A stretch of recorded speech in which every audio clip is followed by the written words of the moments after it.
Okay, hi guys, welcome to Ate Custom Vlog.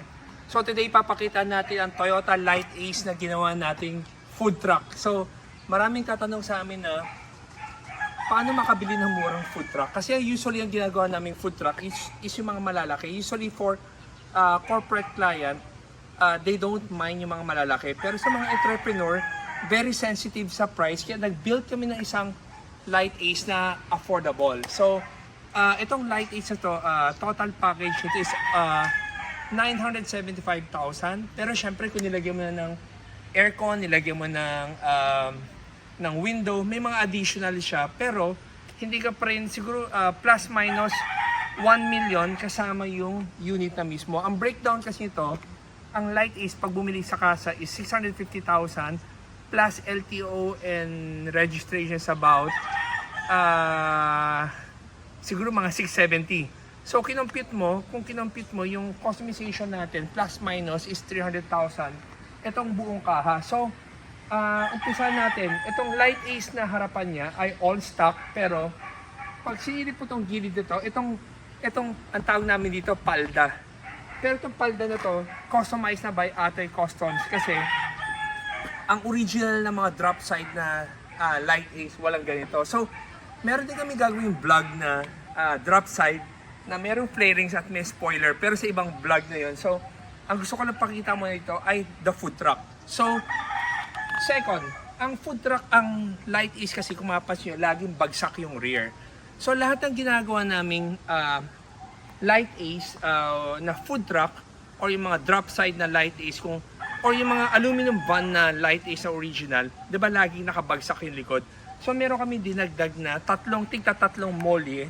So nagpasadya kami ng molly na brand new para lang ilagay namin sa Light Ace. So again, different vlog gagawin namin para kung sakaling yung mga ibang nangangailangan ng molly para umangat yung Light Ace nila ng ganito kataas. So next na pag-usapan natin yon. So ito yung food truck ito. The food truck is about 300,000. So pag sabi namin na binebenta namin 975 or 1 million, doesn't mean na sa amin lahat yun. Dahil pwede ikaw magdala ng sarili mong Light Ace. So ang ginagawa lang ng Ate Customs is itong kaha na to. So nag-build kami ng food truck na affordable para sa mga entrepreneur.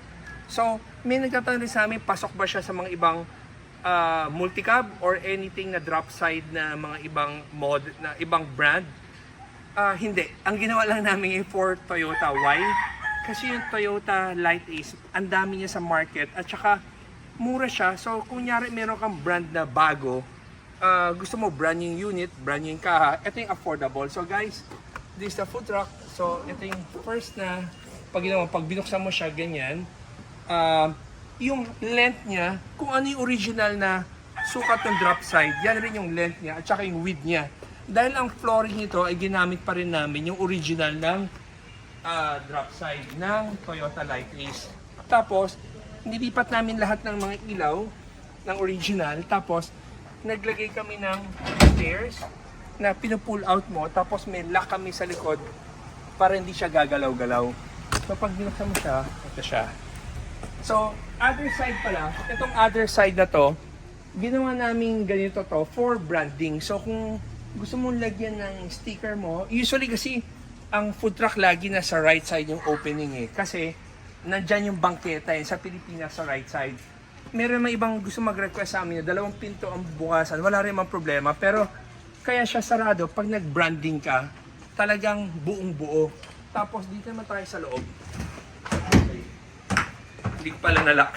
So, anyway, kailangan mo kasi ng saksakan nito para mapagana mo yung ilaw. Pero ang una namin ginawa dito, minake sure namin ang height niya, kung 6-footer ka, hindi ka mauuntog. So, maluwag yung storage na nilagay namin dito para marami kang gamit na pwedeng ilagay at kaya mong i-reach out yung sagad. So, even kahit maliit na tao, kayang iabot hanggang dulo. Tapos, this one is about 2 feet. Tapos, meron kaming serving table. Itong serving table na to, maikli lang to para kung nabibigay ka ng anything na gamit sa client mo or isa-serve mo, hindi ka mahihirapan.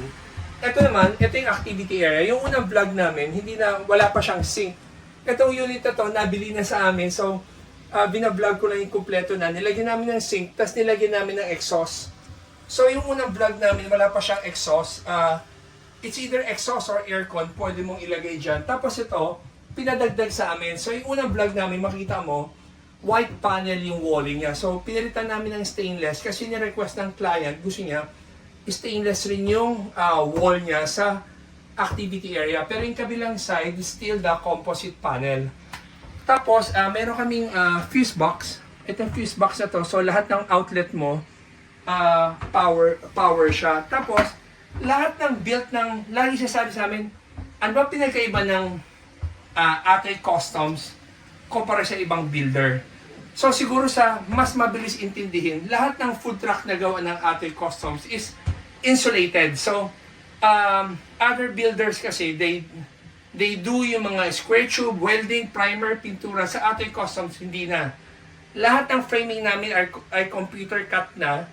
And then, lahat ng wall namin are 3 inches thickness para insulated siya. So, kung nag-line ka ng aircon na even though 0.6 horsepower lang na aircon ang ilalagay mo, lalamig siya. Or kunyari, tirik na tirik yung araw, hindi pa rin ganun kainit dahil insulated na kami agad na 3 inches. Ngayon, pag gumawa ka ng mga welding na framing kasi, pag ginamit mo yung 3 inches, sobrang bigat na yung kaha mo. Sa amin, yan yung isa sa mga pinagkaiba namin sa mga ibang builder. Tapos kung mapapansin nyo, lahat ng panel namin, walang dugtungan. Baga, hindi siya 4x8 yung materials namin. Talaga ina-extend para even yung sa labas, di ba yung lagay mo ng branding hanggang harap ay malinis tingnan. Tapos, naglagay kami ng brake dito para lagayan ng gamit. Ito, pinabutas na ng client kasi lagayan siya ng LPG. Tapos dito, lagayan ng mga iba-ibang gamit. Tapos, yung flooring nito, we still use the original flooring ng Toyota Lighty sa drop side. Nilagyan lang namin ng flooring na butas-butas para hindi ka madulas at saka mabilis siya i-maintain. So, guys, if you're interested with this food truck, you can call our office at 3411-5858. I think we are one of the gumagawa ng food truck na. Pero anybody can do food truck naman. Pero we're just showing you how Atoy Customs built our food truck. We always give attention to details pag gumagawa kami. Kaya I would say na parang talagang pinag-isipan namin. So for entrepreneurs or corporate people na you need product sampling, tapos kung gusto niyo itong truck na to, van na to, kung hindi nyo gamitin as food truck, pwede nyo gamitin for delivery. Yung unang vlog rin namin dito, yung mga table na to, natatanggal. Pero since nabili na sa amin, pinafix na ng bumili sa amin para hindi na nila tatanggalin dahil ito na yung layout nila. So guys, thank you for watching. At saka yung mga hindi pa nakasubscribe sa channel namin, please subscribe and like our page para lang dumami pa ang viewers natin at mapakita natin yung mga kathang isip ng Atoy Customs. So guys, thank you for watching and always remember, every day is a blessing and Jesus loves you and God bless.